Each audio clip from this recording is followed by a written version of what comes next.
Double R FloTown, #1 podcast in the Pee Dee. Reeves, here's what is super encouraging to me. We've got people reaching out, commenting, saying, when's the next episode? I didn't know if anybody was listening or not. People are listening. People are listening. I got a text last week. Hey, did I miss an episode? Why are we not seeing any more episodes? I said, well, we actually had to skip a week because of some schedule conflicts, but we're back at it. We're filming today. We've got a jam-packed, awesome episode planned. And then next week, we've got a really good episode with Brad Bill, the director of the airport. Fly Flo, baby. Fly Flo. We're going to fly Flo all the time. That's really going to help Florence take off. Yeah, yes, it is. Yes, it is. It is. Yeah, no, that airport, if they'll get consistent with the flights, it's going to be like the best little niche thing you can do. Go fly out of there and get through there in 15 minutes. It is really amazing when you think about the travel opportunities Florence has. I-90, we talk about it all the time, but I-95, I-20, massive corridor. You've got train here that people can get to. I talked to somebody the other day he bought a house. He's from New Jersey. He was taking the train back up to New Jersey to drive some more vehicles back to Florence. So we've got train options. Yeah. We've got the airport. We sit in a place where you can use any mode of travel that you would like to get places. We're still very affordable compared to other areas of the state that people would want to be at. Florence is a good place to live. We do have challenges, though, as well. So we've got some challenges, and we got to figure that out. And I want to talk about those challenges. Yeah, we need to. I don't want this podcast to be just rah-rah, everything's awesome. I mean, we were in a meeting yesterday, you and I both, and we heard the sheriff, T.J. Joy, who's a phenomenal guy. He's awesome. We're gonna have him on the podcast as well. We talked to him about that yesterday. But some of the things he was telling us were very disturbing, quite honestly. And we've got to address our crime issue in Florence. It is not good enough. No, I mean, honestly, that's first. Everything else doesn't matter beyond that. If you don't have crime and safety at a manageable level, nothing else really matters. Think about the industry that we have here in Florence. You know, we've got 2 awesome hospital systems. Yeah. We've got Honda. We've got Nucor. We've got food service distribution centers. Big time food service. We've got potentially a battery plant that's coming to town that's going to bring a lot of jobs. We've got a lot of opportunity for industry to come here.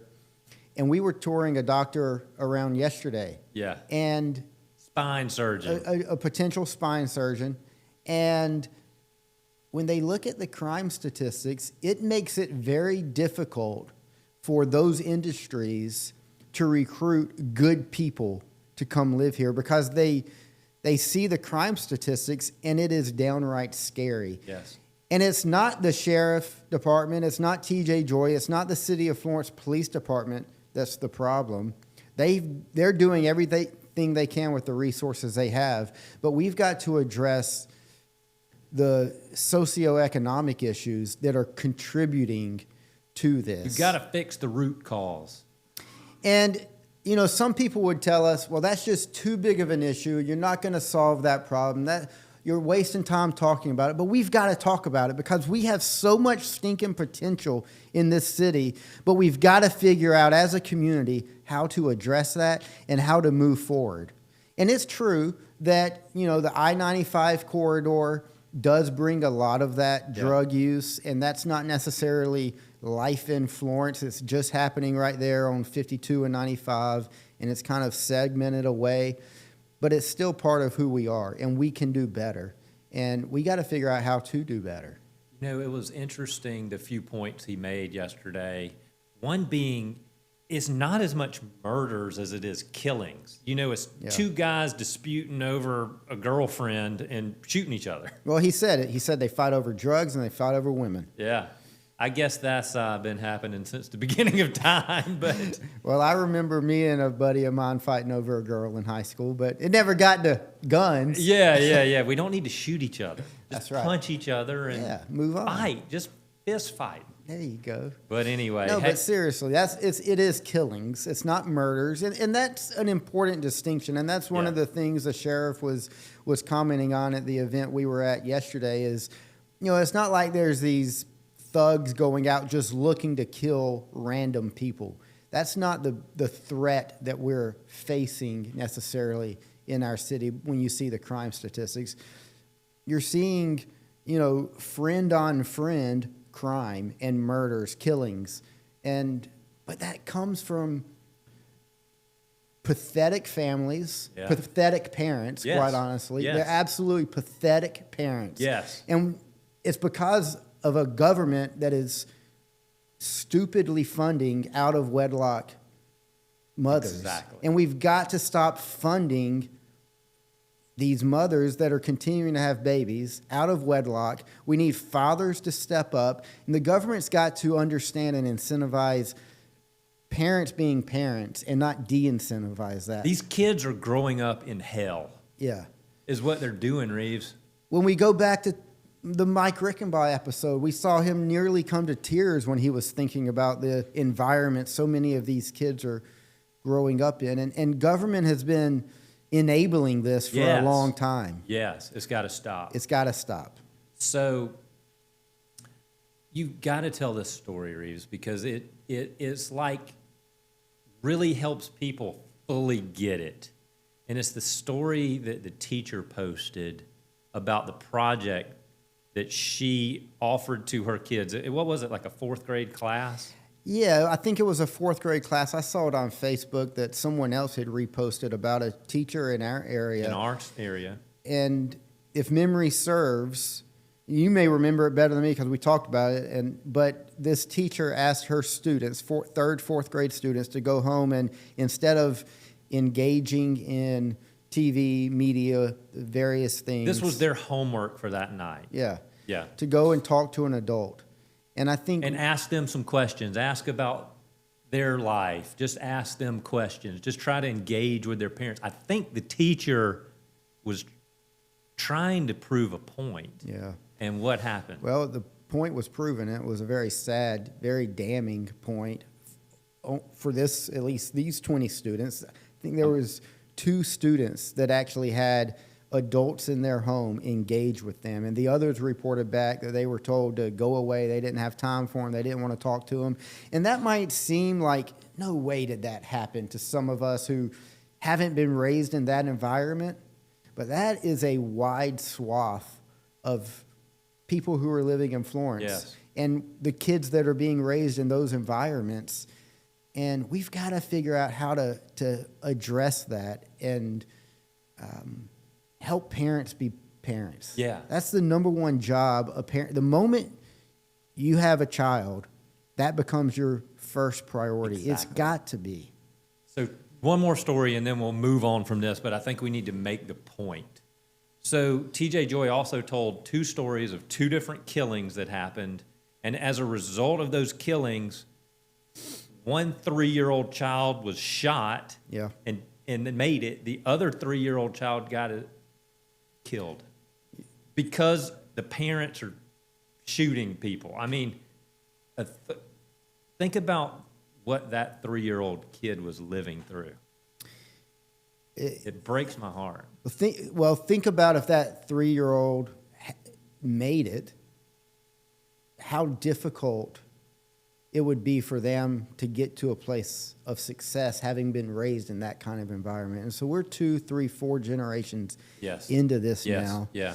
And government has proven to not be the answer. Government has proven to try to step in and solve these problems. But it's like Ronald Reagan. I think he's sitting over your head. Can they see Ronald Reagan? Is he? All right. The scariest words in the human language. I'm from the government, and I'm here to help. Right. The private sector has to figure it out. But the government has to be willing to get out of the way so we can help. And tax policy isn't allowing that, and that ticks me off. So that, when we post this video, I want people to comment. I want to hear the comments, and not all comments have to be, yeah, you guys are right, or that's what this is for, is to get the conversation going. get the community engaged, because we've got a good community here, but we got to get engaged and start making a difference. Well, two things about that. You know, TJ Joy talked about, I think he said he has 12 sheriffs on patrol at any given Which time. kind of blew my mind. Yeah. So in any shift, there's only 12? Is any that shift, what we there are 12. That's what I understood. And we'll confirm that when he comes on. Yeah. We're going to have him on in a month or so. I heard him say he'd love to get to 20 in his lifetime, but he didn't know if that was even possible. And to be really fully staffed in Florence County, he needs 50. But he said that'll never happen. He said that'll never happen. I would love for us to be able to fund that. And part of Yes. it's a funding issue, Right. which means the people, the community, we've got to be taxed so that we can fund that. But part of it's also education and empowering our community to a brighter future, which sounds like a stupid political stump speech, but there's a lot of emphasis and teeth behind that I think we can do in small ways. Cut back on 10 other things, and let's get the right police force in town, because like we said at the beginning, beyond that, nothing else matters. If people don't feel safe, nothing else matters. And when you commit a crime, you go to jail, you stay in jail, and it's painful as hell. But what did he tell us? The damn jail's full. And they've got to let them out. They've got to let them out. They're going to expand for the murderers. Yeah. But anyway. But hey, going back to comments, we got a comment about the last episode. Yeah. I wanted to read it because I Yeah. thought it was interesting, and it, hey, let's comment on it some more. So Kevin Yoakum, who came and spoke, he did a great job. Yeah. Awesome man. We got a ton of action on his segment on the Christmas lights, the lights for Paws. That's right. I mean, we've had almost 60,000 views on that. So people are all about it. But one comment we got was, it said, pro tip, because this is talking about how we're moving the lights to Lynch's River Park, which I think is cool. Yeah. This is what the comment said. Pro tip, drive to the beach for their light show. The original owners left for a reason. You're welcome. Well, bah humbug. But what do you think about that comment, Robert? I don't know. I mean, we had a call on the way here, somebody moving back here from the beach. I mean, we aren't going to be the beach. The Yeah. beach isn't the best thing for everybody, but I don't know. I mean, there's pros and cons. One, we appreciate the comment, and I love all of them. I love all the comments. And I especially appreciate the negative or the kind of bah humbug comments. Because that gets things Let's moving. get the conversation going. We're doing this podcast because we want to move Florence forward Exactly. in the ways that we are able to do it. Exactly. We only have limited ability, but wherever we can help Florence move forward, we want to move it forward because we do believe in Florence. Yeah. Florence is never going to be Charleston. No, sir. Florence is never going to be the Grand Strand. Florence is never going to be the capital city. There are certain things that those cities offer that Florence will never be able to offer. But we do have a lot to offer, I believe. And, but so do those other cities. We've got an awesome state. But, I've been to the light show in Horry County. I've been to the light show in Charleston. Those are really cool. But so is the light show that we've had in Florence. Yeah, it's the small town, quaint vibe, and that's what draws a lot of people here. We kind of got to keep our small town charm. Yeah, you do. We have to know who we are. It's not Exactly. It's not that Florence is trying to become the next Myrtle Beach. I mean, God help us if we do. Talk about really having a crime problem. That's when we'll really have one. Yeah. Or becoming the next Charleston. But let's be the best version of Florence that we can be, and that begins with every community member having pride, spending money here instead of other places. And let's be proud of the fact that the county is trying to take this light show. For whatever reason these people left, it doesn't really matter. Yeah. The county's taking over this light show, and they're going to give us an opportunity as community members to go and enjoy a night out with our family, a night out with our friends, to celebrate the holidays. and to do it in a small town way. It's going to be great. Yeah, but the whole point is keep commenting. If this is the platform for us to talk about it. Hey, if we see people really moving from Florence, well, let's talk about it. Yeah. If people are moving for certain reasons, I'd like to know. And people are moving, but like you said, people are moving here as well. Yeah. We've helped several people this year move from the beach to Florence. We had a call on the way to the podcast On the studio way this here. morning, moving back to Florence from the beach. He's been at the beach. He's tired of it. Yep, they're selling their condo. They're coming here. And not only are they moving from Myrtle Beach area to Florence, but they're coming back to Florence after having lived in Florida, Tennessee, I think he said Georgia. I mean, they've lived in almost every state in the Southeast, Yeah. and they're coming back to Florence. Because Florence is home. Florence is home. But we do need some new developments that cater to this person. The older person that wants single-story brick home, not vinyl siding track home. Yeah. Because honestly, that's mostly what's getting developed here is track homes, It's vinyl not, siding. there's a place for those, Yeah, there's a place. but honestly, Robert, I've thought a lot about this. We've talked a lot about it. I think the fact that we have, track builders are here, and they can build more efficiently than a local builder because they're doing it on a larger scale. Yeah. And when you build on a larger scale, you can control costs better. You can offer the end user a better cost. But I think the reason these track builders are gaining so much steam all over the country, and we're moving away from these local mom and pop type, contractors building properties, is because of our overall economy. Our Yeah. economy on a national level is not as healthy as it needs to be. We've got massive debt. We've got, low wages, the cost of living. We were talking about this on a church level and just tithes and offerings to a local church. And it's hard for a young family to make it, much less make it and be able to have, money to be able to give to a local church. All of that just is cyclical and erodes the fabric and the foundation of a community. And, I don't know the answers, but I know that we're in a difficult spot. And I think the track-built homes are just one part of It's affordable homes. Yeah. Which, the silver lining is we're going to have a lot of affordable homes in this town. We will. Which maybe will drive industry, because when the industry comes and looks and says, hold on, we can recruit people and they can get a house for $250,000, where I don't think in Greenville, Charleston, any of those cities that's possible. No. We will have probably the most affordable housing in South Carolina for this size town. Yeah.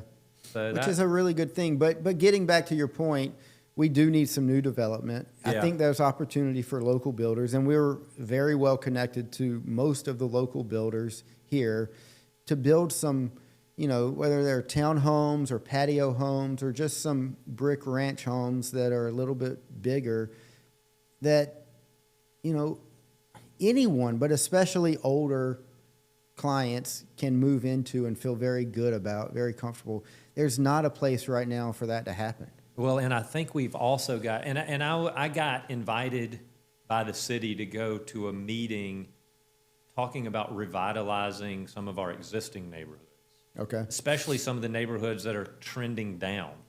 And so the city has hired a third-party company to really put focus and talk about what can we do to revitalize some of these neighborhoods, which I think is awesome. And I think there's a lot of people that like the idea of the older neighborhood with mature trees, and that's a way to further make the city nicer. But the thing I went back to, the biggest point I tried to make is the first thing you got to do is get those streets safe, because without that, who's going to go spend money fixing up a house on a street you don't feel safe? Well, you do. Crime is, going back to our conversation, crime's, and feeling safe. And I think there's a long-term way to fix that, which is government stopping the incentivization of breaking up the nuclear family. That's the root cause. That is the root cause. That's a generation, or at least a 15 to 20 year plan. And I don't think our politicians are courageous enough on the national level especially, but very likely on the state level either, to allow that to happen. Yeah. So But maybe, I mean, maybe let's have a hopeful outcome. But Yeah. I certainly don't think, I mean, our politicians in D.C. are absolute cowards. I mean, the reality that the government shut down, they're cowards and they're children, and it's stupid. It really is. The more local we get, the better we get. And I'm very Yes. thankful for that. Yes. But that's the long-term way to fix it, is to quit incentivizing the degradation of the nuclear family. The short-term way is to have prisons that are big enough to house the criminals and to keep them in prison when they commit crime and make it painful for them to be there. Yeah. Yeah. And that's how we fix these cities, and then we can then begin to revitalize these neighborhoods. So one of the other thoughts that I threw out there, and I wasn't really in love with the feedback I got, but I said, so what if we really incentivize, give a great deal to police officers and teachers, and put them in these communities? And I know that would work. I know that would have to help. A police presence, his car sitting there, you know, that seems like a pretty easy first move to make. The comment I got back was, well, we haven't ever done a study on that. We don't need to study it. I don't need a study on that. Let's give sheriffs, Give them a them the- house. We've got so much dang government overspend. Give them a They hundred. they deserve a house. Give them $125,000 house. Yeah.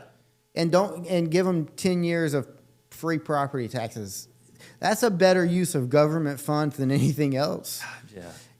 And put a cop there and let them patrol and give them a fair wage. I mean, the two things TJ Joy said to us yesterday was he can't recruit officers because who wants to come work for a tough wage and face the hell they're facing? So when he started, the starting wage for a sheriff officer was $35,000, somewhere in there. Yeah. And he's got it up to upper 50s, which he is does, awesome. which is very good. It's much more respectable.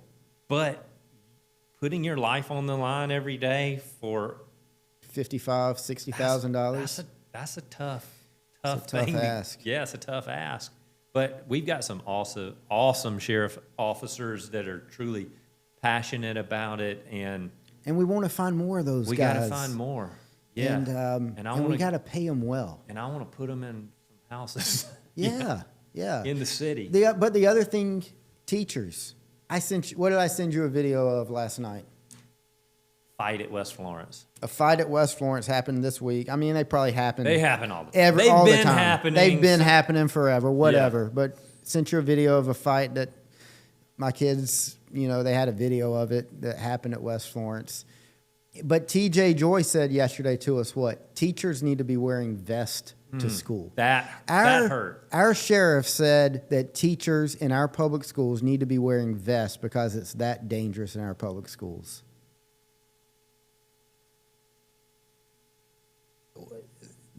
That can't be. That just cannot be. No. And again, the two ways you fix that, one is the long term, don't incentivize it. But two, punish the people who need to be punished and quit, patting them on the back and moving them down the line. Punish them. They need to be they need to be working. There needs to be a real punishment. There's no real punishment. Yeah, and I think they kick them out of school, which I don't know. I mean, that just keeps them down the wrong path as well. We'd love to be in some conversations on some real constructive ways that we can help. I want to get some teachers on. Okay. I want to get some teachers on the pod to really help us round out our knowledge of what's going on and then how we can start helping them. That'd be good. Think going back, you know one person who's doing a phenomenal job helping young men in our community? Who's that? Drew Marlowe, South Florence football coach. Definitely. We had him on the podcast. He's having an incredible impact. And we're seeing the fruits of it, both on and off the field. And let's take that model and let's empower teachers, not just coaches, but teachers. And I had a meeting with Jonathan McKnight, who's the new area director for FCA in the Pee Dee. And there's some really good ideas and opportunities that Fellowship of Christian Athletes is bringing to Florence to get into schools and impact students. And I really love that organization and what they're doing. And I'm hopeful for what Jonathan's going to be able to do. And he's got a whole leadership team, and there's guys and girls who've been there even longer than he has in that role that are doing good work. Let's get him on. So let's get him on. Yeah. Yeah. Yeah, that's what we got to do. It's, you know, there's always going to be work to be done, but, you know, one other comment that we got that really was awesome and kind of refueled my fire for this was Tim Norwood said, I see the future leaders of Florence talking about this podcast, which, you know, I really appreciate him saying that, but hey, if that's our role, I'd like to step into it and do it well. Yeah, again, it's not that we want Florence to become Charleston or Florence to become Columbia, but we do want Florence to become the best version of itself. And you lived in Charleston for a time. I lived in Dallas, Texas for a time. We've come back here, and we believe that this city has incredible potential. And this city's been good to us. It's been very good to us. This city has blessed us a lot. We were sitting in the office earlier today, and your dad was with us, and we love Bobby. We're going to get Bobby on the podcast. Yeah, I tried to get him on this morning. He wouldn't come today. He didn't like a question I was going to ask him. No, he didn't. But we're going to get him. But he was reminding us. He said, boys, you're blessed. Yeah. Don't be, griping and moaning. Don't be too hard on Florence, because Florence has been good to us. That's right. And he's right. He's right. Yeah. What about real estate? What's happening in real estate? Real estate is in an interesting spot. I think you're really starting to see the time of year come back into play. Yeah. You know, historically, anytime you got into Thanksgiving and the holidays, it slowed way down, and that's happening. But things are still moving. I mean, Jackson had a house on Damon. Yeah. $350,000 house that sold in 24 hours.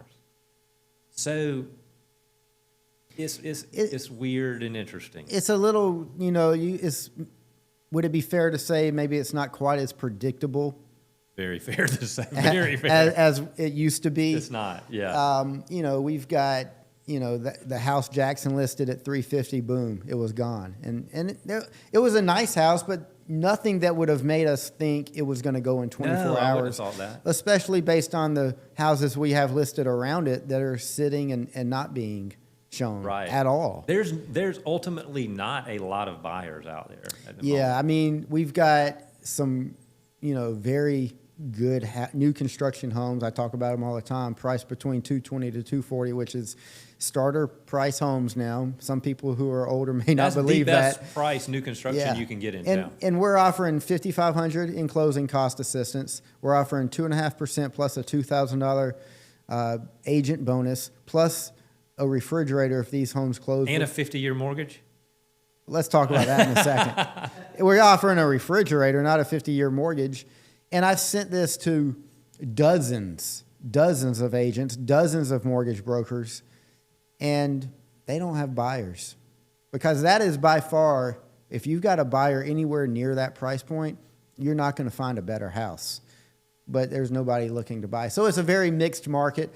I think back to the comment I made, Izzy, and maybe you want to pull this up when you do some editing. I talked about how starting in September, rates are going to drop, and this thing's going to heat back up really good. Wow. I do think the last quarter of this year has the potential to be really hot. Well, that didn't happen. Yeah. It's not heating up. So I'm going to get out of the prediction business. No, we got to keep, and, I don't think anybody saw things playing out quite like this, but I still think the future's bright. Oh, I think 2026 is going to be bright, good or bad. talking about the 50-year mortgage. Trump's going to do whatever he can to manipulate this thing to He's going to energize it however he make can. it look good and make it be good. And so, I mean, what do you think about this proposed idea of a 50-year mortgage? I hadn't fully wrapped my mind around it. I mean, first blush, you're like, wow, that I don't know. But I do ultimately think families that can own a home are better off. It grounds them. It gives them a stake in the American dream. So if that's the only way they can do it, it might be the best thing to do.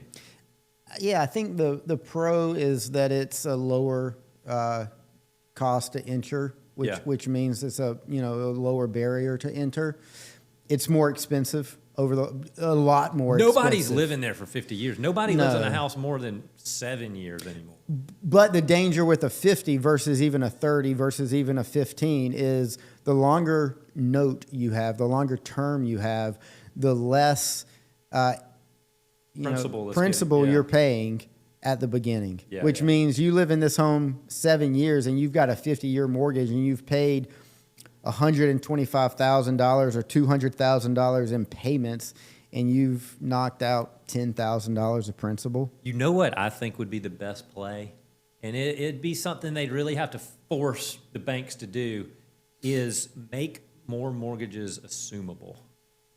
So, and some are. And a lot of agents don't think about that. Like, there's houses that sell that mortgage could have been assumed at the 3.5% rate and nobody knows about it or talks about it. But what if more of those were assumable? Well, I think we need to get a banker on here to talk about it. They're not going to like it. Oh, and they're not going to allow it. I mean, that's just it would be wonderful. It would be good for the consumer, but banks did a 3% mortgage because they knew you wouldn't hold that for 30 years. But a lot of people are holding. They're going to do their best, and they're going to hold them longer than they traditionally would. That's a big part of why there's not as many buyers, because all the people with a 3% mortgage rate, I wouldn't encourage them to move either. If you can stay. You've got to stay. Yeah. You've got to stay if you can. But I don't think we're ever going to get to just a fully assumable mortgage environment, because it really it cuts the banks out at the knees. Yeah. And that's not going to happen. I think Trump's going to cut the banks out at the knees in a whole other way. Okay, tell me about it. I think he's going to.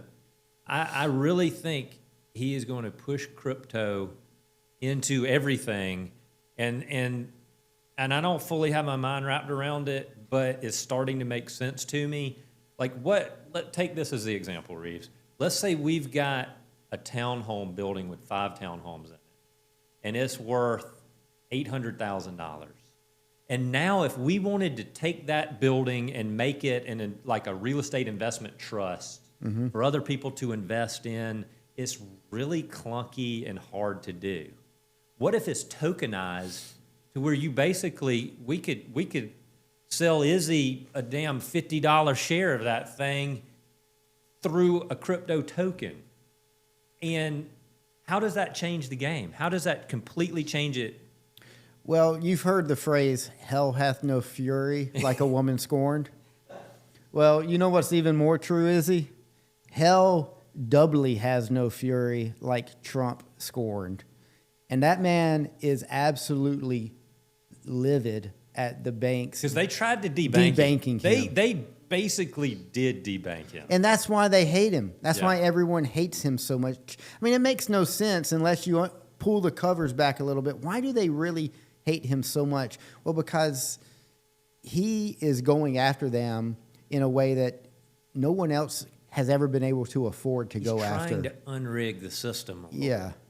And maybe he's going to rig it back for himself. But, but we don't know. Yeah. But talking about getting away from traditional banks and moving into the blockchain and crypto and making things easier to transact, if anyone can pull it off, he can. We'll see if he does it. But it would be interesting to talk to a banker to understand how concerned the banks are about all of this that he's doing. I think a lot of them don't think it's going to actually happen. and maybe it won't. And I'd love to get the banker that's kind of on the cutting edge of really understanding all of that. Yeah. Because I don't know how many of us fully really understand how that's going to play out. But I research it a lot, and I'm starting to see the road. And I mean, it's not like this is way far-fetched. They passed the Genius Act, Yeah. which is all about that. They're pushing it. The Trump family's heavily invested in it. I think the odds of it happening are decent. Well, and you've got all of this happening, and is it happening because Trump and his family were just ticked off because they were debanked? And how much of it's happening because the dollar is the world's currency, and the dollar stinks. The dollar isn't worth the paper it's printed on. And that's why we've had rapid inflation. And we've had that in our nation's history, and we've kind of recovered. And Lord willing, we'll do it again. But the dollar is being devalued. You've got this new emerging money system coming into play. And then I always like to then think about it in worlds in view of, revelation and end times. And it may have nothing to do with any of that, or it may have everything to do with that. I don't know. I don't pretend to know, but it's just a very fascinating, interesting conversation. It really is. I'd love to. We got to find somebody that knows more about it than we do, and I'd love to dig deeper in it. Yeah. So one other. I want to do monthly, and you're not going to like this, okay? You're not going to like it. I have no idea what you're getting ready to say. But I want to do counseling corner with Reeves. Oh goodness. Because you really, that was a big part of your life, and you're really good at it. I mean, you're kind of anointed as a counselor, and you still get to do plenty of it. So I want to kind of tell a little bit of a story of how you counseled me in the last year, and I think it could help a lot of other people, because I think a lot of other people deal with this. So a year ago, I get an ear infection, and then my ears start ringing with tinnitus or tinnitus. I don't know how to say it. And it was driving me crazy. Yeah, you were struggling. I was like, I don't know if I can live like this. I mean, this thing's ringing, and I can't stop it, and then it kind of grows. But you very quickly told me, you said, Robert, and you correct me on how you say this, something about a sumo wrestler. Yeah, starve the sumo. Starve the sumo. And basically, you got to not dwell on it. And then the other thing you told me, which I do, and I couldn't think about life without this, exercise. Get out every morning, walk, exercise, and it will just change you. And I do it without the phone. Yeah. And it is amazing. Every morning, I love walking the rail trail. Sometimes I'll walk around a neighborhood and with no phone, and it's like the clearest thinking you can do. But anyway, so tell me a little more about, because the more I've talked about tinnitus, a lot of people have it. Hell, your ears started ringing after a little bit. They did. I think You're you right. starved the sumo quicker than I did. Well, I don't know about that. But yeah, the idea of starving the sumo is we all have different issues, challenges, problems in our life. And It's going to happen. It's going to happen. It's living in this side of eternity, as things come our way. And it's very natural for us to dwell on those things and to think about those things, and for them to become all-consuming. And it's not, the idea is not to avoid or ignore, but it's to right size. Yes. And understand, okay, this may not be as big of a problem as I'm allowing it to become in my life and in my heart. And maybe I'm allowing it to consume me in ways that it's a self-fulfilling prophecy at that point. And I need to just right size this, and then I need to deal with it. And so, it's talking about cognitively right sizing and understanding more rightly the issues that we're facing. And then, in a very pragmatic sense, the physiological components of health: sleep, exercise, and diet. Tracking those, getting in healthy rhythms and healthy ranges within, what exercise routines you have, what's your sleep patterns. You've challenged me on this, Robert, putting the phone down. at all times, but also especially before bedtime is really, really important. And that's something, in fact, what'd you say before the podcast started today? I said, let me grab it. I said, true wealth is not needing this anymore. Yeah. That's a big part of, this is consuming too much of our time. And you know what's fascinating about that statement is you just said that, and I expect 90% of the people who are listening to us went, that's exactly right. I would love to be able to get rid of that stupid phone. But we've created a culture that is, again, it's self-fulfilling. It's feeding itself, and we don't know how to get rid of it. But true wealth really would be being able to disengage and not have to be tied to that device that is just kind of... Here's the challenge I give everyone. And I'm doing it. I'm trying. I don't do great. I'm trying to do it on Sundays. Okay. Put this phone, turn it off, put it in the drawer, and don't look at it on Sunday. And engage with your family, engage with your friends. And I promise you, you'll start seeing that that's the best day of the week for you by far. I was talking with a good friend of mine yesterday, Jeremy Emmert. He was with Helping Florence Flourish. And we were having this conversation yesterday morning at an event we were at. And he does that on Sundays. And he made the comment to me, I bet that's really hard for you to be able to think about putting your phone away with the business you have. And I said, yeah, I mean, it feels impossible, but you're doing it. And he said, Jeremy said this to me, he said, but I bet if you set that expectation and you just let everybody know and you kind of created a rhythm and a routine for that, you could do it.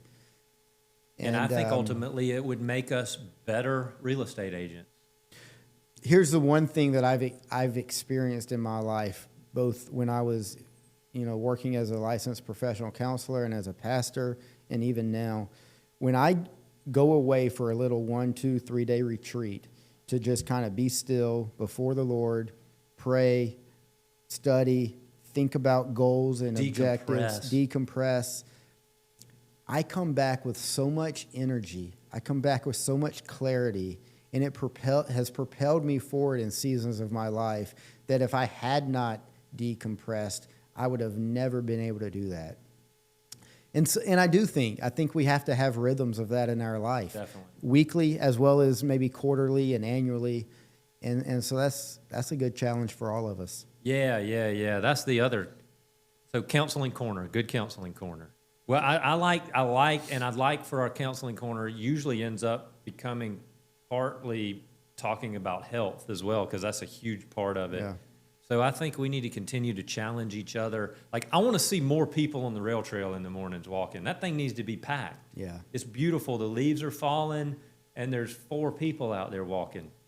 Like, why aren't there people walking and running all over the place every morning? I don't get it. Izzy, you live behind the rail trail. Why can't you get out there? I see him every once in a while. Almost every morning. Okay, what time are you out there? I'm usually out there about 7:55, 8, right before I go into the office. Do you are you seeing a lot of people out there? There are people that are consistent. I think people that have created habit. Yes. You'll see the same 10 people almost every morning. You said a very key thing, I think, Izzy. You said there's people who have created a habit. Yeah. And we all know with the new year approaching, everybody's going to begin thinking about New Year's resolutions. And that's a very dangerous thing to think about. And everybody makes jokes about resolutions and they end up being broken by January 15th. But set some goals for yourself and understand that it takes 21 to 30 days to set a habit, and be ferociously committed to setting these habits. And I'm talking to myself first right now. Whatever those habits are, whether it's better sleep, better exercise, spiritually, certainly, healthy eating, whatever those things need to be, and let's make a commitment to being healthier. That will help the city as well. Absolutely. There needs to be 500 people in the morning on that rail trail walking, running, exercising. I'm going to challenge you on one, Reeves. Uh-oh. So you get a lot of people pulling at you for meetings in the mornings, and it's probably derailing, because you were doing really good working out in the mornings. Yeah. And I hate to say it, but if you'll set the expectation of, look, in this time in the mornings, I'm working out. Yeah. If you don't, you're going to just continue. You get derailed. It was hard for me to do, but now if I don't do my morning stretch, exercise, walk, I feel horrible. I hate the days I don't get to do it.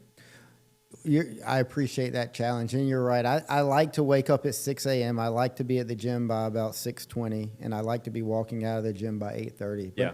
But I allow so many people to derail that, and I need some accountability on that. So keep holding me accountable. Yeah, I will. You know. Yeah. Thank you. Well, I love the times we get to just talk.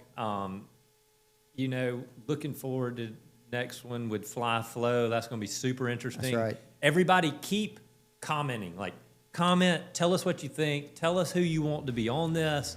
Tell us what we need to be talking about. Let's move Florence forward.